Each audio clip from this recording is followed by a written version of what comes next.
धर्मराज जी की कहानी। बहुत प्राचीन समय की बात है। एक नगर में दो सेठानियां रहती थीं।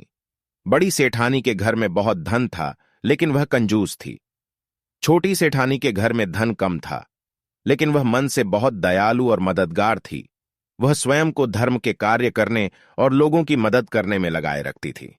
वह रोज सवेरे गंगा स्नान करने के लिए जाती, तुलसी माता, बड़ पीपल सींचती, भगवान के मंदिर जाकर पूजा करती और धर्मराज जी की कहानी सुनती थी।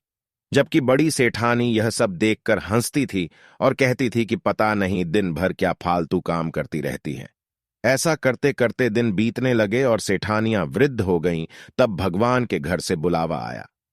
छोटी सेठानी को लेने के लिए धर्मराज जी ने अपना विमान भेजा, जबकि बड़ी सेठानी को दूत मारते हुए ले जाने लगे। रास्ते में बड़ी सेठानी ने कहा कि मुझे भूख लगी है। तब दूत बोले कि यदि तुमने जीवन में किसी को खाना खिलाया होगा तभी तुम्हें खाना मिलेगा। थोड़ी देर बाद उसने फिर से कहा कि मुझे प्यास लगी है।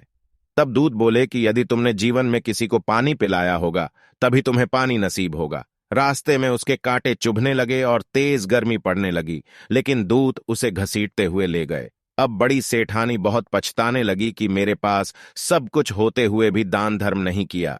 इतनी देर में धर्मराज जी का दरबार आ गया। वहां जाकर उसने देखा कि छोटी सेठानी भगवान के पास सिंहासन पर बैठी थी।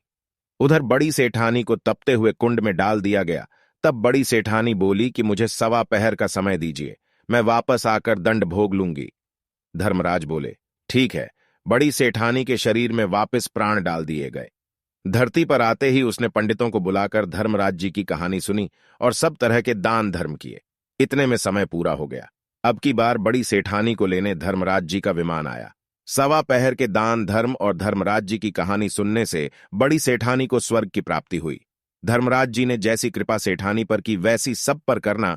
धर्मराज जी की कहानी सुनने वाले, कहने वाले, हुंकार भरने वाले और पूरे परिवार पर कृपा करना। दोस्तों, यह थी धर्मराज जी की कहानी, धर्मराज जी की कथा। आशा करता हूं कि आप सभी को धर्मराज यमराज जी की कहानी कथा पसंद आई होगी। दोस्तों, अगर आपको यह कहानी पसंद आई हो तो अपने दोस्तों और फैमिली के साथ शेयर जरूर करें। धन्यवाद।